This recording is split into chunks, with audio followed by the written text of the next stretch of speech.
Who is this man? Creepy videos on the internet by Blame It on George and YouTube Frogs watching after the fact. If you guys want to watch the original video without my commentary, feel free to click the first link in the description. Second link is my Twitch stream. If you do stick around and enjoy your stay, a like and sub would be awesome. Dude, Let's Read is literally the dude that narrated part of that video we watched from fucking 8 years ago, dude. Hell yeah. Maybe we'll watch one of his videos. All right, let's tap in, baby. Chat, no more swearing, dude. Try not to get demonetized. Yo, it looks like the dude out of this first video involves Teen Wolf, bro. Oh yeah, let me get this off 1.5 speed. That last video was a snooze fest a little bit. I'm not gonna lie.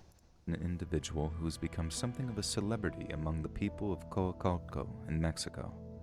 Shared by TikTok user El Toby, footage of a masked man went viral, having accrued over 1.7 million views in a short span after it was posted. This man constantly roams the streets of Coacalco, especially around the market areas, dressed in white hooded coveralls and wearing a face mask made of plaster. He's frequently seen jogging down roads, and many people have captured footage of him.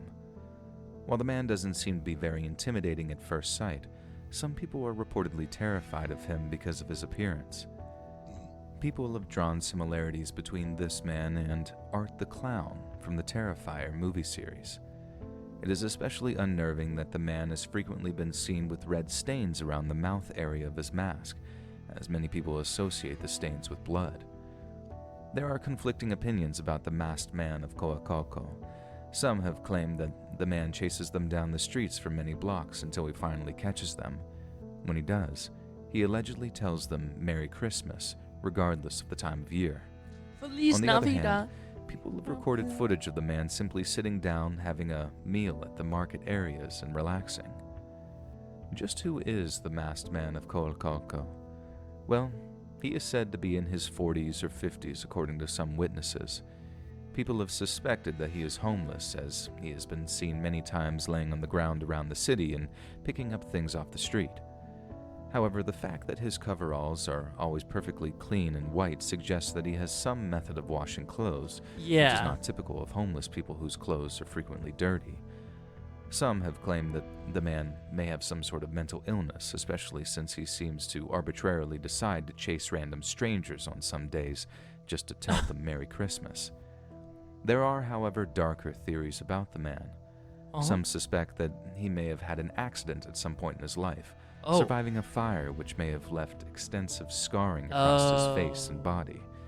This would explain the need for white clothing and the mask to protect his sensitive skin from the sun. Yeah. While there are allegedly photos of the man without his mask, this is yet to be verified. As the videos of this man are fairly recent, details about the masked man of Coacalco are scarce. While it is a possibility that someday we will know the truth behind the mask, for now it's interesting to simply share in the wonder and fascination that has sparked so much curiosity, and in some cases, fear. Oh! Ooh, a little scary. The footage you're about to see is from mid-2023. It went viral on TikTok, gathering over 10 million views in just a short time. On May 24th, 2023, a Louisiana high school graduate named Cameron Robbins was partying with his friends on a cruise ship in the Bahamas. Oh, no! I know where this is going. I know where this is going, dude. Family and friends described him as a natural athlete, and he was well known as a local baseball player. At 18, Robbins had just graduated 3 days prior from University Laboratory High School in Baton Rouge, and this trip to the Bahamas was their celebration. Little did they know, the celebration would soon end in horror. In the video, we can see Robbins leaping into the sea to go for a swim during the cruise. Everybody is partying, drinking, and having fun. Onlookers can be heard shouting at Robbins' daring nature as he can be seen swimming. Except something strange is happening. Instead of swimming towards the boat, Robbins seems to start swimming away from the boat. Oh. One man can be heard shouting, "Oh, bye-bye," which were potentially the last words Robbins may have ever heard, since he was never seen again.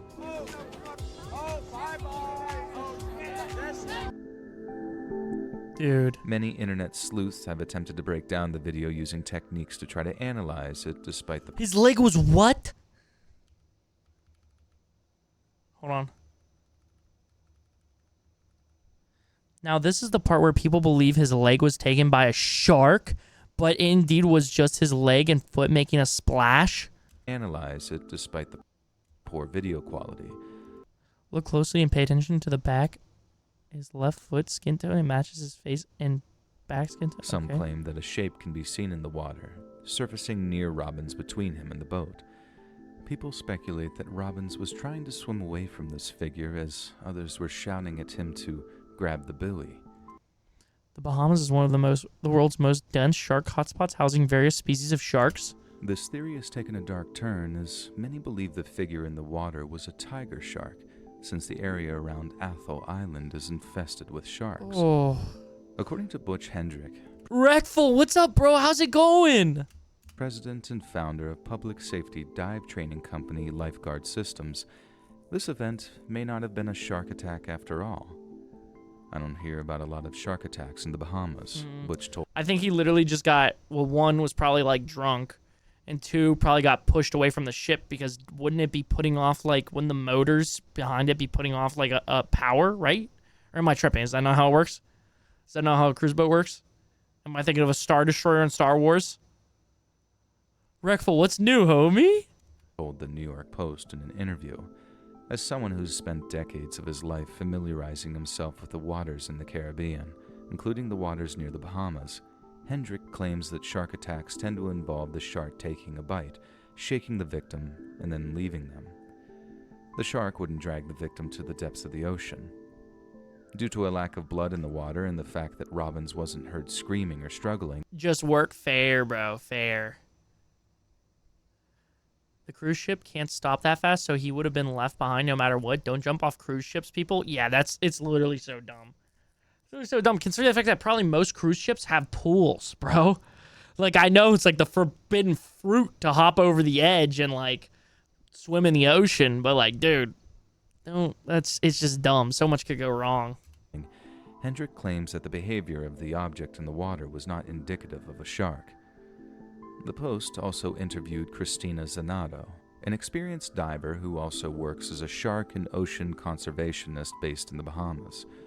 After viewing the footage, Zanato suspects that Robbins may have simply struggled to swim and sunk. Since Robbins can be seen just wearing a pair of shorts, he may have suffered hypothermia. If he were out there for even just an hour, a low body temperature due to the cold, evening waters combined with the possibility of alcohol in the system could have made it difficult for Robbins to stay afloat. He may also have had the wind knocked out of him upon hitting the water from a moving boat, which would explain why he seems to have sunk quickly by the end of the video. The U.S. Coast Guard and local Bahamian authorities searched over 325 square miles of ocean over the course of 2 days. Fun fact, if a cruise ship stops somewhere, i.e. like Jamaica or whatever, if you're not back by the scheduled time, they will leave there and will not come back. Yeah, dude, that shit's insane to me. Me personally, if somebody stops there, I'm literally like gonna like walk off of the boat, look around a little, maybe like hit like a stand, you know what I'm saying? Like, oh, yeah, we'll sell here. Yeah, okay. Have money like, you know, can like, what's it called? Oh, I'm trying to think of the word. I'm blanking on it. But basically, you know, like transferred like American dollars forever, native dollars, right? Buy something as a souvenir. Maybe buy some like food if it's like close to the ship, and then getting the hell back to the ship. I'm not leaving any amount of error there. I might just stay on the ship, dude. I'm not getting left somewhere. But were unable to locate Robbins. Due to the possibility of hypothermia, it is highly unlikely that Robbins was able to swim to safety on his own. Many have concluded that Robbins passed away at sea, and a private memorial service was held on Sunday, June 4th, 2023, at the Broadmoor United Methodist Church in Baton Rouge. Damn, bro, that's so sad. Bro, I'd be pissed if I paid a couple $1,000 buckaroos and these... Is that bogey birds left me? Yeah, dude, I feel you. The amount of Karens that probably get left behind because they think the ship won't leave. Yeah. Valle de Teotihuacán y todos sus alrededores. Ya llegamos, hijos de su puta madre. Is this? San Juan, Teotihuacán, Otumba, Ajapusco. Imagine hearing the name of your neighborhood on a purge list over social media. Huh? Imagine knowing that your neighborhood is about to be invaded by a heavily armed force, from which even the police can't protect you or your family. Well, this is exactly what happened on the social media platform X on October 6th, 2023. An organization known as the Then I refresh. Then I refresh on X like I'm scrolling up. Shout out, Scrim. Me and Captain about to square up. Lol. Also, what's going on in this vid? I don't even know, dude. We literally, it was the first like couple of minutes that was who's this man. But this is creepy videos on the internet by Blame It on George, and there's a couple different narrators. Narrators. Let's Read podcast and that creepy reading. Also, if y'all don't know, Blame It on George. Oh my god, one of the YouTube goats in my opinion. Play stupid games, win stupid prizes. Yeah. How strong I gotta get to be? Oh, to fight the bear? Oh, I don't know. I never even got that far. I was like sitting there maxing my dude out for a while, or trying to. Jalisco New Generation Cartel, with the CJNG, created a video which sent waves through the Mexican community. As of 2020, the CJNG is considered to be Mexico's most dangerous criminal organization.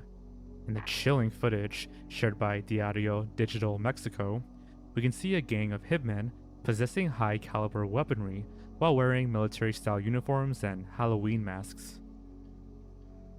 After shouting obscenities, they threaten to carry out a purge and proceed to name a list of towns that they are about to take over following their arrival at Teotihuacan. The list of towns includes San Juan Teotihuacan, Otumba, Axapusco, Ocolmen, Hoquisingo, San Martin de las Piramides, San Luis, San Miguel, Isla Huaca, Zumpango, San Pedro, Santa Maria, Purificación, Oxtotipac, Oh my god, Tepalostok, dude. Nepantla, San Antonio, and Coacalco. At the end of the video, Now I don't know, but I'm pretty sure there's no more than 20 dudes here. And I know that they're armed, but I don't think they can overthrow like 15 cities. Yo, what's up, Base Nick? they can be heard shouting in unison. We are the absolute mob of Mr. Menchel. The CJNGN is led by a man who goes by the alias El Menchel. While the cartel is mainly known for drug trafficking, it has also diversified into other types of criminal rackets. into landlord. To put into perspective just how dangerous this organization is, I was trying to think of convert the money earlier. I was like, transfer? Idiot.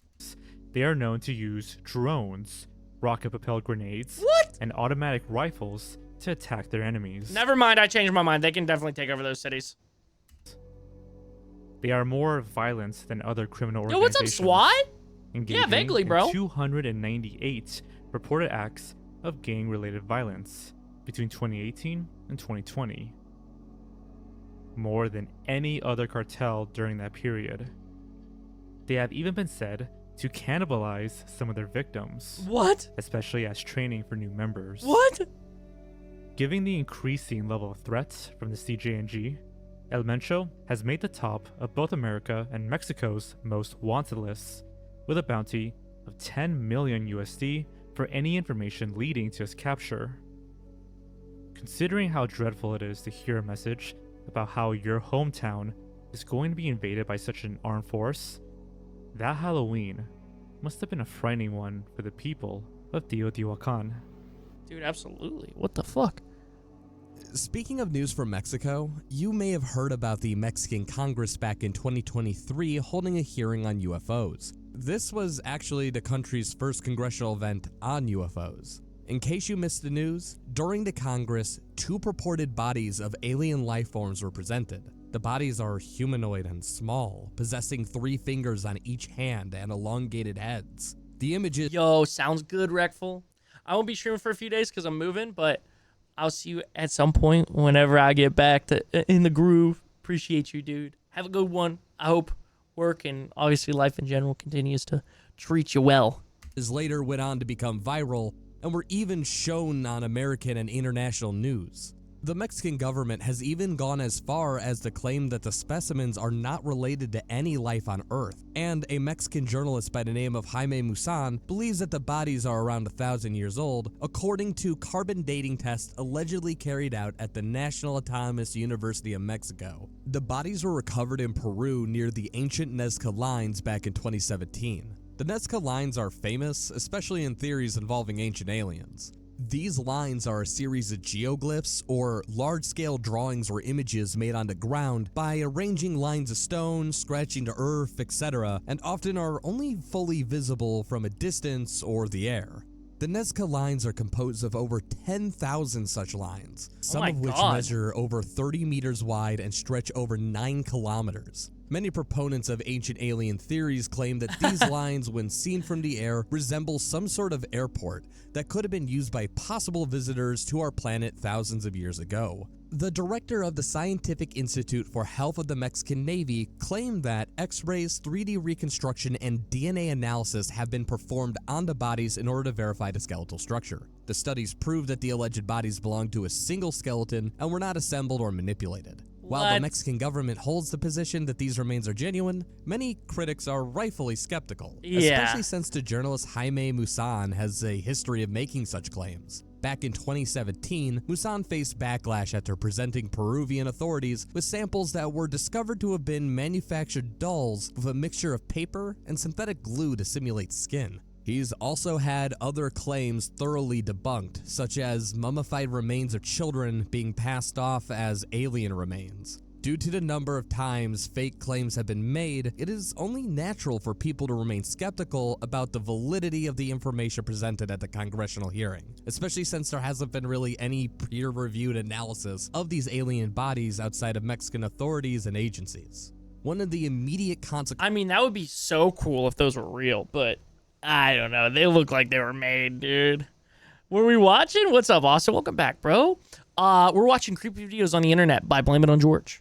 Consequences of this event was a shutting down of a very particular government research website called the Underground Citadel of the Nazca Mummies. The website allegedly contained evidence of alien activity that had been collected by independent archaeologists. Such independent archaeologists are sometimes referred to as tomb raiders, due to the manner in which they excavate entirely of their own accord without any affiliation to official organizations. They raid tombs and retrieve artifacts, sometimes damaging the integrity of the sites they visit, or even the very artifacts that they collect. That's what I'm saying, Austin. Wait, what did he say in there? Sorry, I missed it. Is damaging the integrity of the sites they visit, or even the very artifacts that they collect. While the website has vanished, the Wayback Machine has saved some copies of the site. It's possible to find a number of photographs and videos of strange humanoid creatures that look very similar to the live versions of the bodies shown at the Mexican hearing. These videos are low quality and definitely not definitive, but for some it's still hard to entirely disregard them since the website it was placed on also has information that seems to be legitimate, including coordinates of caves where those samples are found. There are dozens of images of those creatures, including classifications for them, with some being listed as humanoids while others as reptilians. While it's not entirely certain, there is a lot of room for skepticism, especially considering the people involved. Even so, it's still entertaining to consider the possibilities and see updates on the story in the off chance of actual alien visitation. Dude, that shit interests me so much. Like, the stuff that's left from, like, ancient civilization and, like, digging that stuff up and unearthing those secrets and stuff. That's so cool, dude. I would love to be able to, like, you know, go into one of those things and, like, somewhere that nobody's ever been before, or, like, where hardly any people have been, and like try and find stuff like that. Why has anyone else gone back to those caves? I mean, I know it's like remote and shit, but like, come on, somebody get out there. Let's go, people.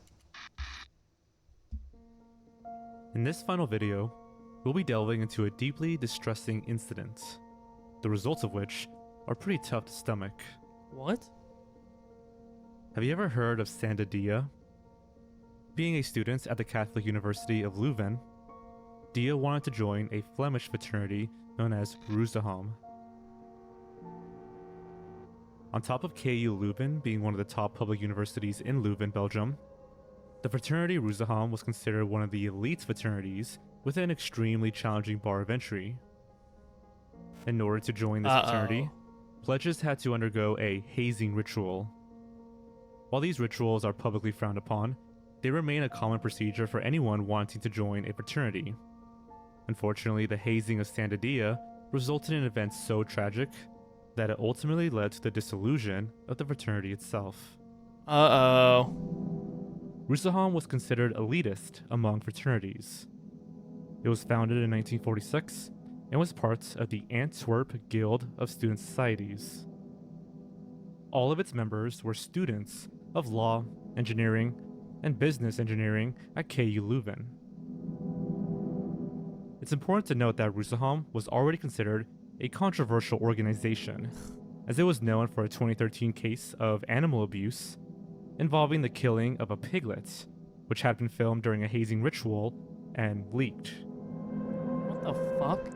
Following this incident, KU Leuven drew up a hazing charter in an attempt to make hazing safer. This charter declared that the groups would have to disclose the place and time of hazing rituals, and to abstain from violence, racism, extortion, bullying, sexual assaults, discrimination, and the use of vertebraes. However, Roosaham and the other fraternities and sororities of the Antwerp Guild refused to sign the charter. What? On December 4th, 2018, Dia was one of 3 candidates, or pledges, to apply to join Roosaham. In order to join, the pledges were given a series of tasks that would end in a baptism the following morning to initiate them into the fraternity.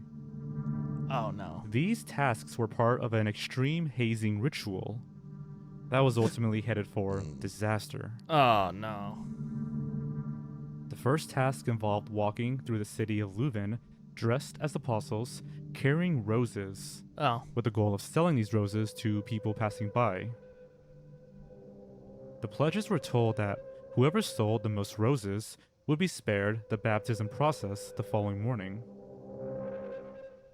Following this portion of the ritual, the pledges were given ample amounts of alcohol, enough to incapacitate anyone.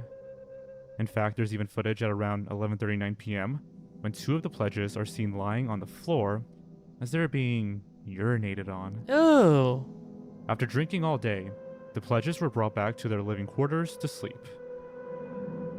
This was when the first dangerous steps were taken by the fraternity members carrying out the hazing. They decided to tape up all the water taps in the house to prevent the pledges from hydrating when they woke up in the morning. The following morning, the pledges were awakened and, in their hungover states, dragged out of the bed and guided through the streets of the city to a car that would then drive them to a log cabin in the woods of Borselar, about 50 kilometers from the city. Footage has been retrieved where Dia can be seen held up by others as he staggers through the street, looking very sick. What? Around 1:30 p.m. on December 5th, CCTV was also captured from a store where the group had stopped on their way to Borselar. Receipts of their purchases were recovered and shown to include an assortment of odd things, such as fish oil, hot sauce, and shrimp paste. They also purchased live mice, worms, crickets, and cockroaches. Oh. Upon arriving at the log cabin, the first part of the pledge's baptism involved digging a hole in the ground. Text messages from around this time claim that Dia was, quote, ready for the rubbish bin, while the other 2 members still looked okay. After the hole was completed, it was filled with ice-cold water, and the pledges were forced to stand in it while drinking a strange concoction that was brought to them. Remember those ingredients that they had purchased? It seems that the drink was a blended mixture of those ingredients, and it was enough to make anyone vomit. Between gulps of the disgusting drink, the pledges were forced to swallow live goldfish and then to vomit them back up by drinking large amounts of fish oil. Oh. Dude. Finally, to finish the procedure, pledges were told to bite the head off of a live mouse. Once the pledges were done with these tasks, fraternity members would pour ice-cold water over them while shouting obscenities as part of the finalization of their baptism. While 2 of the pledges had completed the process and been told that they could leave, it seems that the fraternity members were not quite done with Santa Dia. However, at this point, Dia was unresponsive. There is footage of the members trying to get Dia out of the hole, and it can be seen that he isn't moving. The fraternity members end up pulling him out of the hole themselves. Dia still did not respond and simply laid on the ground in a fetal position while shaking. Man, fuck these dudes. Don't blur their fucking faces. Pieces of shit. You'd think that anybody would be concerned enough to call an ambulance or rush Dia to the emergency room. However, it took the fraternity members a full 2 hours before they concluded that something was seriously wrong. And even then, instead of immediately seeking help, the group decided that covering their tracks was more important. It wasn't until they had fully cleaned the cabin, took out the trash, and filled out the hole that had been dug, that they finally decided to drive Dia to the hospital themselves. Footage was leaked of their conversation held in the car as the members called the hospital on the way there. The group arrived at the hospital at 9:15 p.m., but Dia was already in a coma. His body temperature was recorded at 81 degrees Fahrenheit, Oh. and he was bleeding from the nose and mouth. Oh. Due to the consumption of fish oil and the peer's refusal to let him drink water, doctors found that the salinity levels in his blood were so extreme that they were the equivalent of drinking 1.1 gallons of seawater. This level of salt toxicity led to acute cerebral edema, or swelling This was the hazing for a fraternity, is what this was. This is why this happened. of the brain. Unfortunately, a few hours after arriving at the hospital, Dia passed away from multiple organ failure. The 2 other pledges were also admitted to the hospital as they were suffering from hypothermia. When a police commissioner arrived at the log cabin, they discovered that the place was completely clean. Regardless, there was so much footage recovered, including the receipts and even deleted WhatsApp messages, that there is more than enough evidence to demonstrate that what happened to Dia was not a mere accident. Despite this, it is extremely discomforting to see that in this particular situation, justice was not served. Following the events of the hazing ritual, the school was the first to receive backlash due to the lack of disciplinary action. As a result, the involved fraternity members were prevented from visiting school buildings for the first semester and had to take their courses online. They were also tasked with writing a historical paper on the ritual of hazing.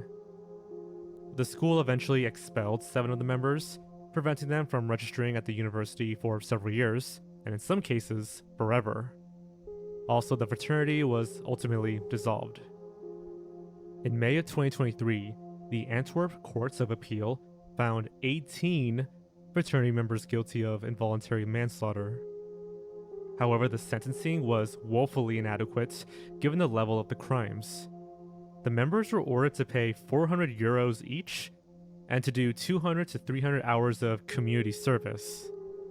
Damages were paid to Dia's family, including 15,000 euros to his father, 8,000 euros to his brother, 6,000 euros to his stepmother, and 1 euro to his mother by her request.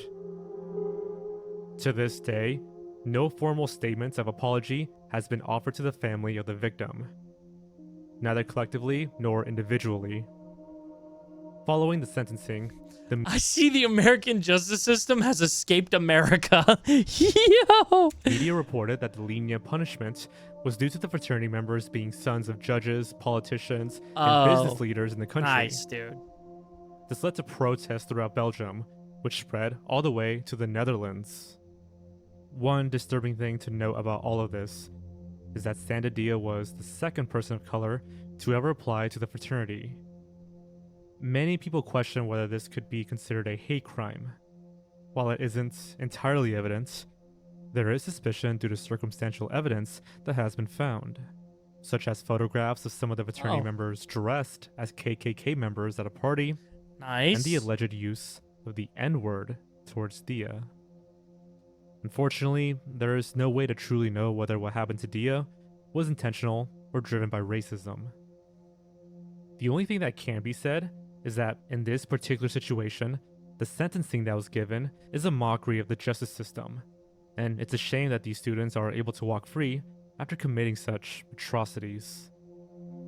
Insane, bro.